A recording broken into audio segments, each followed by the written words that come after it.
Distribuye gratuitamente a los pobres, su justicia perdura para siempre. Salmos capítulo 112, versículo 9. En otra versión nos dice así: comparten con libertad y dan con generosidad a los necesitados. Son buenas acciones. Sus buenas acciones serán recordadas para siempre. Ellos tendrán influencia y recibirán honor. El profeta David, inspirado desde el cielo en este salmo, describe un hombre piadoso, justo, y lo describe de dos maneras. Primero, por su santidad, y en general es uno que le teme a Dios. En particular, tiene una mentalidad generosa, caritativa. Segundo, el salmista describe un hombre piadoso, justo por su seguridad, por lo cual no resbalará jamás. En memoria eterna será el justo. Él permanece invencible, plantado sobre la roca de los siglos. Aunque vengan tiempos malos, no está aterrorizado. No temen las malas noticias. Confía confiadamente en que el Señor lo cuidará. La culpa es la engendradora del miedo. Isaías capítulo 33, versículo 14, dice que en Jerusalén los pecadores tiemblan, los malvados se llenan de miedo y gritan: no podremos sobrevivir al fuego destructor de Dios. Ese fuego no se apaga y no quedaremos con vida. Levíticos capítulo 26, versículo 36 nos dice: a los que aún queden vivos los llenaré de terror en la tierra de sus enemigos. Oirán caer una hoja y saldrán huyendo como quien huye de la espada. Caerán sin que nadie los persiga. No es la aflicción, sino el pecado dentro de lo que crea el miedo. Es la agitación dentro de la tierra lo que produce un terremoto. La verdadera comunión con Dios es el mejor antídoto contra estos temores que matan el corazón. El temor de Dios expulsa todos los demás temores. El hombre piadoso, justo, insulta el peligro, como el leviatán que se ríe del movimiento de una lanza, como lo describe Job capítulo 41. Los golpes del mazo apenas le hacen cosquillas. Se burla del silbido de la lanza. Cuando hay una tempestad extraña, tiene música en su corazón. Está firme por la fe como un barco anclado o como un peso en el centro del mismo. Su corazón está fijo, confiando en el Señor. Bajo la noción de generosidad espléndida, en estas palabras, Él distribuye gratuitamente a los pobres, su justicia permanece para siempre. Distribuye gratuitamente. Esta es una metáfora tomada de los agricultores que esparcen y esparcen su semilla en los surcos del campo, esperando una cosecha después. Entonces el hombre justo, piadoso, esparce la preciosa semilla de su generosidad por todas partes. Y esta semilla no se pierde, sino que luego brota en una cosecha. Al pobre. La palabra hebrea para pobre en la escritura significa alguien que está vacío, seco. Una metáfora tomada de estanques o ríos que se secan. Así que los pobres están agotados de su fuerza, de su belleza, de su sustancia, como estanques que se secan. Por lo tanto, deben ser llenados nuevamente con los arroyos plateados de la generosidad, su justicia. Por justicia entiendo la obra de la gracia inherente en el corazón, desplegándose, manifestándose en obras de misericordia y generosidad. Dura para siempre. El consuelo de su justicia perdura. Tiene dulce paz y satisfacción en su propia mente. En segundo lugar, el honor perdura. Según la frase hebrea, la recompensa de su justicia permanece. Él cosecha el fruto de su generosidad para siempre, como otros lo interpretan. La observación de las palabras es que un hombre justo, piadoso, es un hombre liberal. La palabra hebrea para piadoso significa misericordioso. Cuanto más piadoso, más misericordioso. Un hombre piadoso es una bendición pública en el lugar donde vive. Como lo dice el Salmo capítulo 37, versículo 26. Él es siempre misericordioso y presta. Como el sirviente de un noble es conocido por el uniforme que lleva. Precisamente así, un siervo de Cristo conocido por este uniforme de misericordia y generosidad. Hay dos canales por los que debe correr la corriente de la generosidad. La generosidad para las almas de los demás y la generosidad para las necesidades temporales de los demás. La generosidad para las almas de los demás es una donación espiritual. De hecho, este es el tipo de generosidad más elevada. El alma es lo más preciado. Es un vaso de honor, un capullo de la eternidad, una chispa encendida por el soplo de Dios, un rico diamante engastado en un anillo de arcilla. El alma tiene la imagen de Dios para embellecerla y la sangre de Dios para redimirla, siendo por tanto de tan alta ascendencia, surgido de la antigüedad de los días y de tan noble extracción. La generosidad que se muestra al alma debe ser la más grande. Esto es la generosidad para las almas cuando vemos a otros en sus pecados y nos compadecemos de ellos. Sí lloro, decía Agustín de Hipona, por ese cuerpo del que se ha apartado el alma. ¿Cómo voy a llorar por aquella alma de la que se ha apartado de Dios? Esto es generosidad para las almas, cuando vemos hombres en la esclavitud del pecado y trabajamos con consejos, amonestaciones o consejos para sacarlo de su terrible estado, como lo hicieron los ángeles en Lot, en Sodoma. Apúrate, sal de aquí ahora mismo, o serás atrapado en la destrucción de la ciudad. Cuando Lot todavía dudaba, los ángeles tomaron su mano y la de su esposa y sus 2 hijas, y las llevaron rápidamente en un lugar seguro fuera de la ciudad. Eso lo podemos leer en Génesis capítulo 19. Dios hizo una ley. Éxodo capítulo 23 versículo 5 dice: si ves un asno caído bajo el peso de su carga, no lo dejes así. Ayúdalo, aunque sea de tu enemigo. Con estas palabras, Juan Crisóstomo dijo: ayudaremos a una bestia que ha caído bajo una carga, y no daremos alivio a los que han caído bajo una peor carga de pecado. Dejar que otros sigan pecando con seguridad no es generosidad, sino crueldad. Si la casa de un hombre se incendiara y otro la viera y no se lo dijera por miedo a despertarlo, ¿no sería crueldad? ¿No merecía ser advertido? Cuando vemos las almas de otros durmiendo el sueño de la muerte y el fuego de la ira de Dios listo para arder en sus oídos, y nos quedáramos callados, ¿no es esto para ser cómplice de su muerte? Si los hombres quieren ir al infierno y no intentamos detenerlo, ¿es esto amor para sus almas? ¡Oh, te lo suplico! Si tienes compasión, fortalece a los débiles, devuelve a los inestables, levanta a los caídos. El que aparta al pecador del error de su camino salvará su alma de la muerte y cubrirá multitud de pecados, según Santiago capítulo 5 versículo 20. La generosidad para las necesidades de los demás, que este contexto trata correctamente. En el Salmo capítulo 41 versículo 1 nos dice: bienaventurado el que se preocupa por los pobres, y debe considerar esto. Y podría haber sido tu propio caso. Es posible que hayas necesitado la generosidad de otra persona y entonces cuán bienvenido y refrescante habrían sido para usted esas corrientes. Considere cuán triste es la condición de pobreza, aunque Juan Crisóstomo llama a la pobreza el camino al cielo.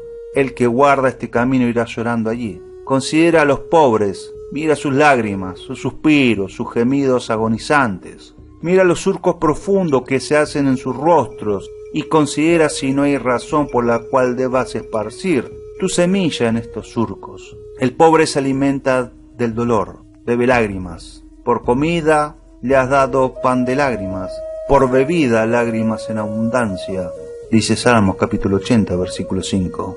Como Jacob en una noche ventosa, tiene las nubes por techo y una piedra por almohada. Además considera que muchas veces la pobreza se convierte no solo en una cruz, sino en una trampa. Expone a muchos mal que hizo orar a Agur: no me des pobreza. La pobreza pone a los hombres, según Proverbios capítulo 30, versículo 8. La pobreza pone a los hombres en caminos pecaminosos. Los pobres arriesgarán sus almas por dinero. Si los ricos considerarán esto sabiamente, podrían ser un medio para prevenir muchos pecados. Consideremos por qué un Dios sabio ha ordenado tal desigualdad en el mundo. Precisamente por esta razón. Él desea que se ejercite la generosidad.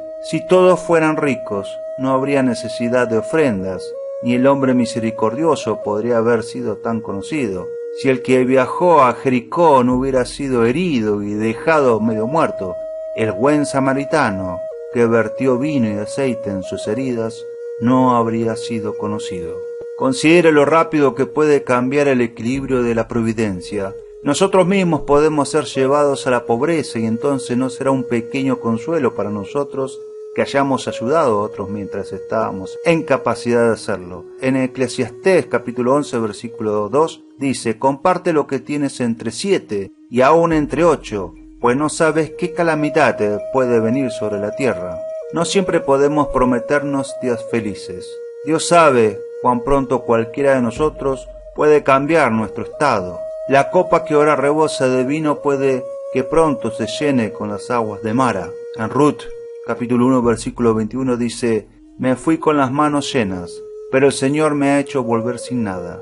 ¿Por qué me llama Noemí si me ha afligido el Señor? Si me ha hecho desdichada el Todopoderoso.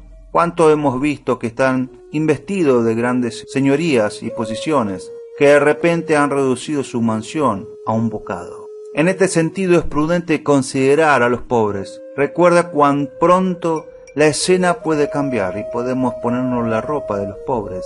Y si llega la adversidad, nos regocijará pensar que mientras teníamos una propiedad, la pusimos sobre los miembros indigentes de Cristo. La palabra hebrea para misericordia significa afecto. Cristo primero tuvo compasión de la multitud, luego hizo un milagro para alimentarlos. La generosidad que carece de compasión es brutal. Las criaturas brutas pueden aliviarnos de muchas formas, pero no pueden compadecerse de nosotros. Es una especie de crueldad, dijo el retórico y pedagogo romano Marco Fabio Quintiliano. Alimentar a un necesitado y no simpatizar con él. La verdadera religión engendra ternura, así como derrite el corazón en lágrimas de contrición hacia Dios, así también en afecto de compasión hacia los demás. Isaías capítulo 16 versículo 11 nos dice: mis afectos sonarán como cuerdas de arpa, cuando suenan tus afectos de piedad. Tu solidaridad son una dulce música a los oídos de Dios. Isaías capítulo 58 versículo 10 declara: alimenta al hambriento y ayuda al que tiene problemas. Así como Deuteronomio capítulo 15 versículo 8 dice: antes bien, tiéndele la mano y préstale generosamente lo que necesite. La palabra hebrea en el texto significa una gran abundancia. Debe ser como el agua que desborda a las orillas. Si Dios los ha enriquecido con propiedades y ha hecho que su vela, como dijo Job, brille sobre su tabernáculo, no deben rodear y absorber todo por ustedes mismos, sin ser como la luna, que habiendo recibido su luz del sol, la deja brillar al mundo. Los antiguos hicieron del aceite el emblema de la generosidad. El aceite de oro de tu misericordia debe, como el aceite de Aarón, derramarse sobre los pobres, que son las faldas del manto. Este desembolso generoso para las necesidades de los demás, Dios lo ordenó y la gracia obliga. Hay un estatuto expreso en Levítico capítulo 25, versículo 35. Si alguno de tus compatriotas se empobrece y no tienen cómo sostenerse, ayúdale como lo harías con el extranjero o con el residente transitorio. Así podrás seguir viviendo entre ustedes. El hebreo es: lo fortalecerás, o ponle una muleta de plata cuando está cayendo. Vale la pena observar el gran cuidado que Dios tuvo con los pobres, además de lo que se les dio en privado. Dios hizo muchas leyes para el público y el alivio visible de los pobres, como en Éxodo capítulo 23 versículo 11 que dice: pero el séptimo año no cultivarás la tierra, déjala descansar, para que la gente pobre del pueblo obtenga de ella su alimento, y para que los animales del campo se coman lo que la gente deje. La intención de Dios en esta ley era que se proveyere abundantemente a los pobres. Podían comer libremente de cualquier cosa que creciera por sí mismo al séptimo año, ya fueran hierbas, uvas u olivas. Alguien puede preguntarse cómo los pobres pueden vivir solo de estos frutos, ya que, como es probable, no hay maíz en ese entonces. Cayetano de Tiane opinaba que vivieron vendiendo sus frutos y convirtiéndolos en dinero, así que vivían del precio de los frutos. Hay otra ley redactada en Levíticos capítulo 19 versículo 9 que dice: cuando llegue el tiempo de la cosecha, no sieguen hasta el último rincón de sus campos, ni recojan todas las espigas que allí queden. Vean cómo Dios complació a los pobres. Algunos rincones del campo eran por el bien de los pobres, para dejarlos sin cortar, y cuando los dueños cosecharan, no deberían acercarse demasiado a la tierra con su hoz o guadaña. Debe dejarse algo parecido a una cosecha posterior. Los frutos de maíz más cortas y las que yacían dobladas en el suelo debían reservarse para los pobres. Dios hizo otra ley a favor de los pobres. Deuteronomio capítulo 14, versículo 28 al 29, que dice: cada 3 años reunirás los diezmos de todos los productos de ese año y los almacenarás en tus ciudades. Así los levitas que no tienen patrimonio alguno, y los extranjeros, los huérfanos y las viudas que viven en tus ciudades podrán comer y quedar satisfechos. Entonces el Señor tu Dios bendecirá todo el trabajo de tus manos. Los hebreos escriben que cada 3 años, además del primer diezmo dado a Levi, que se llamaba diezmo perpetuo, los judíos apartaban otros diezmos de sus ganancias para el uso de las viudas y los huérfanos. Y a eso se le llamó el diezmo de los pobres. Además, en las fiestas solemnes de los judíos, los pobres debían participar. El alivio de las necesidades fue ordenada por la ley y está vigente bajo el Evangelio. Primera de Timoteo capítulo 6, versículo 17 al 18 nos dice: a los ricos de este mundo, mándales que no sean arrogantes ni pongan su esperanza en las riquezas, que son tan inseguras, sino en Dios, que nos provee de todo en abundancia para que la disfrutemos. Mándales que hagan el bien, que sean ricos en buenas obras y generosos y dispuestos a compartir lo que tienen. No es solo un consejo, sino un encargo. A él no prestarle atención hace que los hombres cometan una ofensa del Evangelio. Así hemos visto la mente de Dios en esta generosidad particular, que todos los buenos cristianos lo cometen en su práctica. ¿Qué beneficio tiene el oro mientras está engastado y encerrado en la mina? ¿Cómo es mejor tener una gran propiedad si está tan atesorada y enclaustrada que nunca verá la luz? Como Dios nos manda, la gracia nos impulsa a realizar obras de misericordia y beneficencia. Segunda de Corintios capítulo 5, versículo 14 dice: el amor de Cristo nos forza. La gracia llega con majestad al corazón. La gracia no es en teoría sino virtud. La gracia no reside como un hábito adormecido en el alma, sino que se manifestará en acciones poderosas y gloriosas. La gracia no se puede ocultar más que el fuego, como vino nuevo, tendrá frescura, nueva fragancia. La gracia no está en el corazón como piedra en la tierra, sino como semilla en la tierra y resultará en buenas obras. Leemos que los ángeles tenían manos debajo de sus alas, según Ezequiel capítulo 1, versículo 8. Puede ser un emblema de esta verdad. Los cristianos no solo deben tener las alas de la fe para volar, sino también las manos bajo las alas para realizar las obras de misericordia. Todo el que confía en Dios procurará siempre hacer buenas obras. Estas cosas son buenas y beneficiosas para todos, según Tito capítulo 3, versículo 8. La lámpara de la fe debe llenarse con el aceite de la generosidad. Las buenas obras, aunque no son la causa de nuestra salvación, son evidencias de la salvación. La fe no debe basarse en obras, sino que las obras deben basarse en la fe. Romanos capítulo 7, versículo 4 dice: estás unido con aquel que resucitó de entre los muertos. Como resultados, puedes producir buenos frutos, es decir, buenas obras para Dios. La fe es la esposa que se casa con Cristo, y las buenas obras son los hijos que engendra la fe. Las obras están incluidas en la fe, como el diamante está encerrado en el anillo. Son distintos, ya que la savia de la vid es diferente de los racimos que crecen en ella. Las obras son la piedra de toque de la fe. Muéstrame tu fe por tus obras, dice Santiago. Las obras son las cartas credenciales de la fe para mostrar, dijo el francés Bernardo de Claraval. Ves a un hombre lleno de buenas obras, entonces, por la regla de la generosidad, no debes dudar de su fe. Juzgamos la salud del cuerpo por el pulso, donde la sangre se agita y opera. El cristiano juzga la salud de tu fe por el pulso de la generosidad. Es con fe como un acto de ley. Para que una escritura sea válida, se requieren 3 cosas: la escritura, el sello y los testigos. Entonces, para la prueba y la confirmación de la fe, Debe haber estas tres cosas: la escritura, la palabra de Dios; el sello, el Espíritu de Dios; y los testigos, buenas obras. La fe justifica las obras dan testimonio de la fe.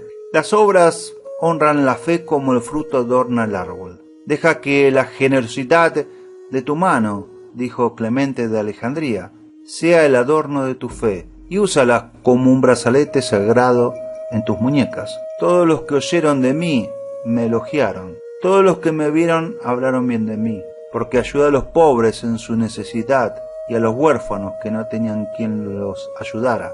Ayudé a los que habían perdido la esperanza, y ellos me bendijeron. E hice que el corazón de las viudas cantara de alegría. Todo lo que hice fue justo y honesto. La justicia me cubrió como un manto, y me puse la justicia como un turbante. Serví de ojos a los ciegos y de pie a los lisiados rengos. Un padre para los pobres. Job, capítulo 29, versículos del 11 al 16. Mientras Job defendía la causa de los pobres, este era el estandarte de su honor. Lo vistió como un manto y lo coronó como una diadema.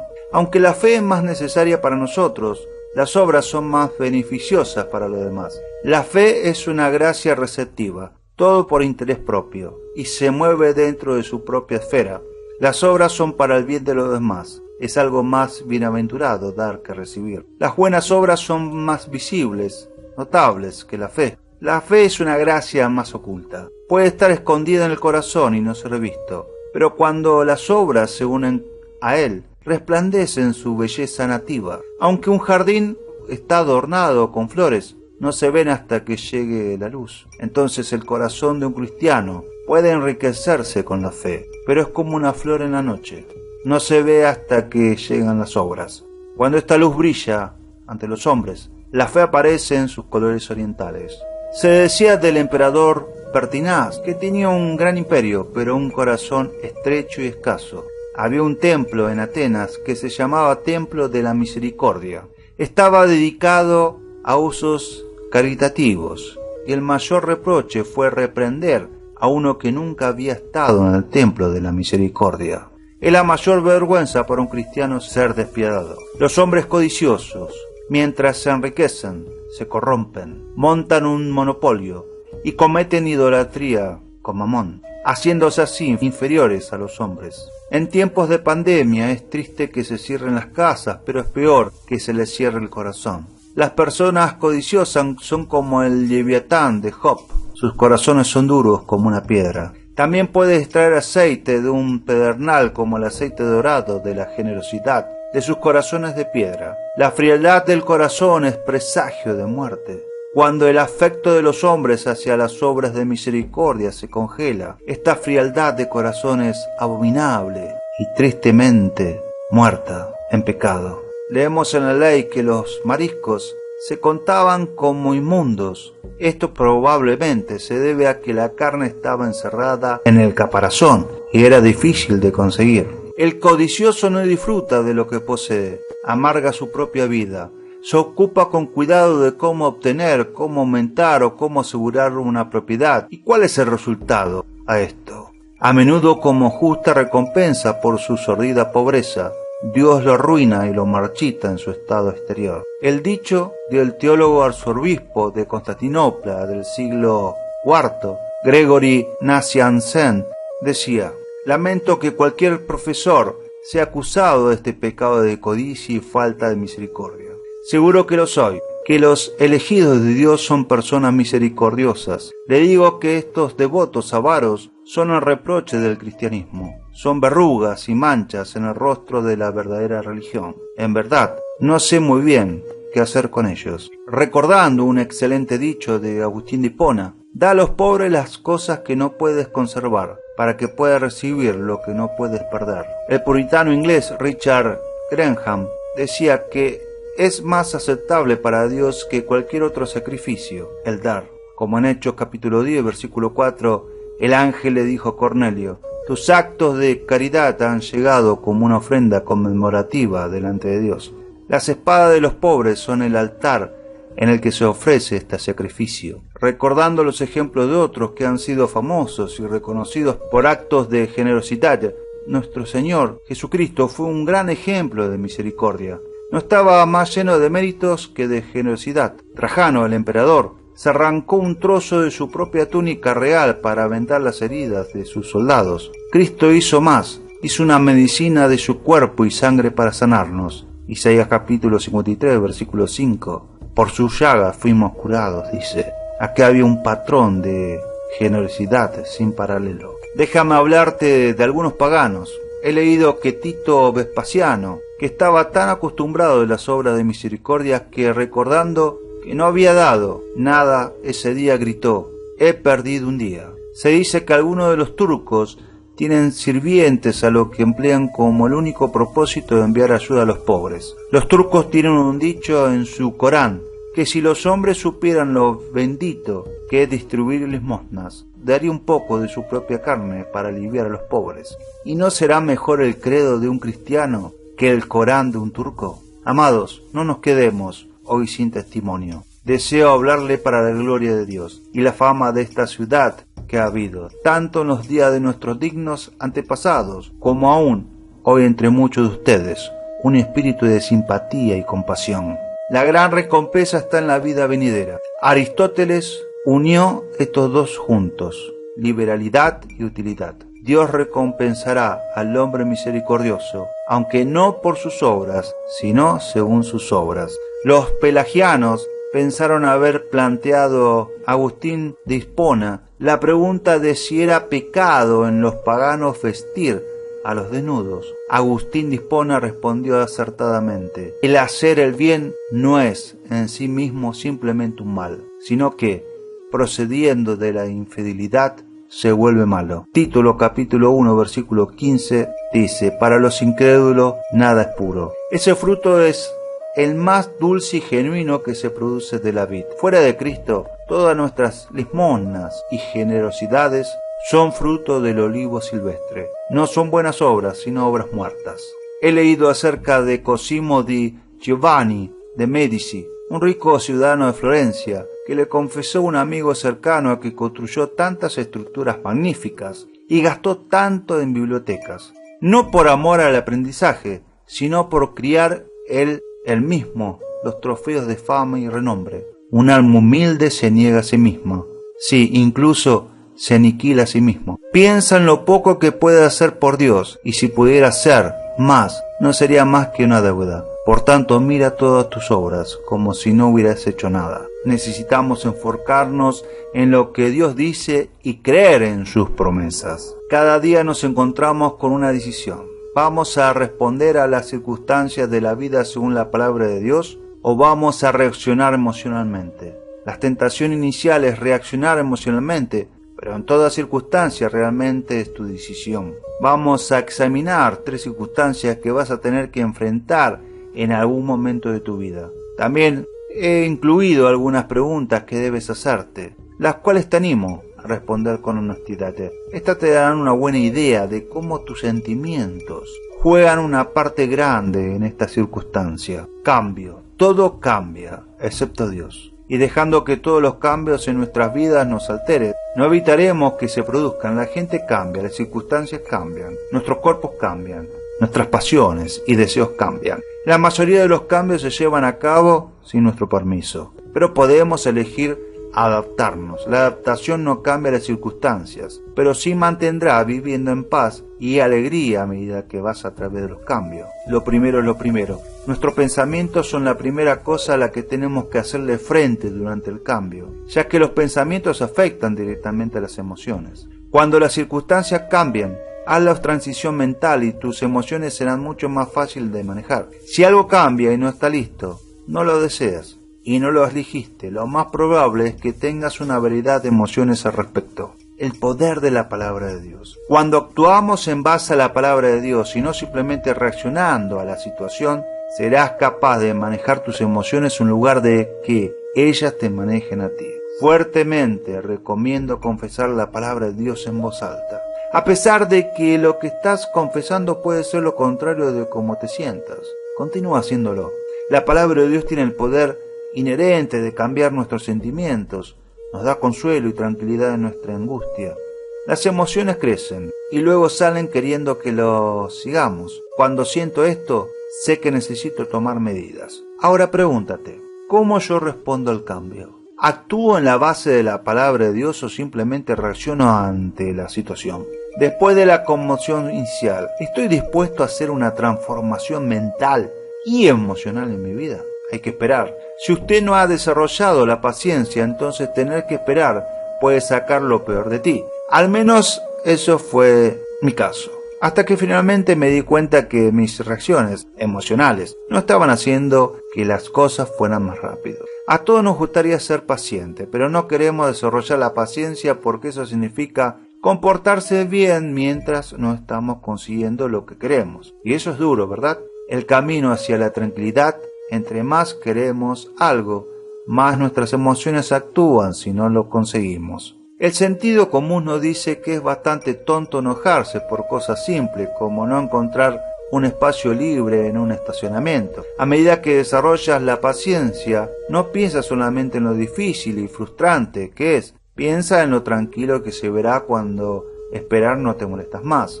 Santiago capítulo 1 versículo 4 dice: la constancia debe llevar a feliz término la obra para que sean perfectos e íntegros, sin que les falte nada. Ahora, pregúntate, ¿cómo me comporto cuando tengo que esperar? ¿Qué situaciones son difíciles para mí? ¿Cómo actúo cuando estoy trabajando con alguien que es muy lento? ¿Cómo actúo si alguien toma el espacio libre en el estacionamiento que he estado esperando? En una escala del 1 al 10, ¿qué tan bien puedo lidiar conmigo mismo cuando las cosas no salen a mi manera? Sí, la gente es difícil. A nadie le gusta estar cerca de personas difíciles. Creo que hay mucha gente así en el mundo, en gran parte debido a las vidas estresantes que la mayoría de ellos tienen.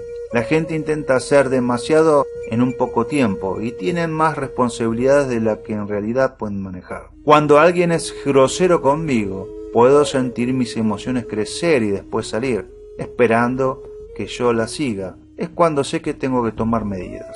Tengo que recordar que la persona que está siendo grosera probablemente tiene un montón de problemas y ni siquiera puede darse cuenta de cómo se escucha. Debemos trabajar con el Espíritu Santo. Desde luego, recuerdo un montón de veces en mi vida cuando la gente me preguntaba por qué estaba siendo tan áspero. Yo no me daba cuenta de que lo era. Solo tenía mucho que hacer y me sentía presionado, por lo que la presión venía a través de la aspereza. Eso no excusa mi comportamiento, pero era la raíz del problema. Estoy muy agradecido de conocer la palabra de Dios y que lo tengo a Él en mi vida para ayudarme y consolarme. Sin embargo, una gran cantidad de personas difíciles no tienen eso. He tenido que trabajar muy duro con el Espíritu Santo para tener la capacidad de actuar en base a la palabra de Dios cuando las personas son groseras. En lugar de simplemente reaccionar con un comportamiento que iguala o supera al de ellos, Jesús nos enseñó cómo responder a aquellos que nos tratan bien y a los que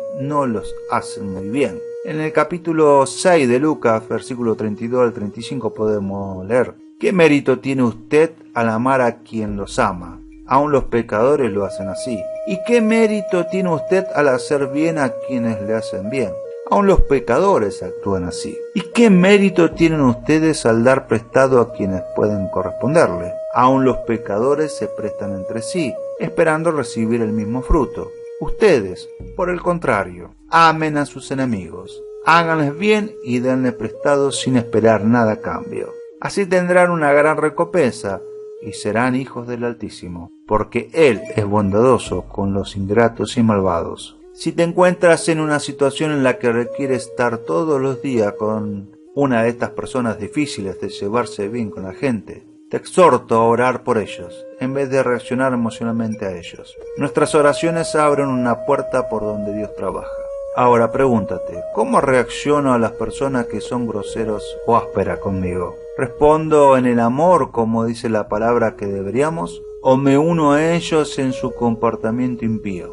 ¿Voy a actuar en base a la palabra de Dios y amarlos por causa de Él? ¿O voy a reaccionar emocionalmente, tal vez actuando peor que ellos lo hacen? ¿Alguna vez he permitido a una persona grosera arruinar mi día? Vivir más allá de tus sentimientos. Son los sentimientos, van y vienen. No podemos escapar de ellos, pero podemos elegir vivir según la palabra de Dios, y no por nuestros sentimientos. Aun cuando no se sienten bien, podemos vivir con una increíble paz y gozo. Te animo a que repase las preguntas una vez más y busque de la palabra de Dios en cada circunstancia que enfrentes. Él te ayudará a vivir más allá de tus sentimientos. No nos gusta terminar nuestro programa sin antes darle la oportunidad de ser a Jesús el Señor de tu vida. ¿Puede orar conmigo? Solo diga: Señor Jesús, me arrepiento de mis pecados, conscientes e inconscientes. Entra a mi corazón, te hago mi Señor y Salvador. Ven, Espíritu Santo, y toma el control total de mi vida desde ahora más. Y escribe mi nombre y apellido en el libro de la vida eterna. Si hizo esta sencilla oración, pero poderosa, creemos que nació de nuevo. Busque una iglesia donde se enseñe la Biblia. Mantenga a Dios en primer lugar, y Él lo llevará a lugares que nunca has soñado. Esto fue Predicando en el Infierno, de José Antonio Silva. No te olvides darle like y compartir. Suscríbete a nuestro canal El Rincón de las Águilas.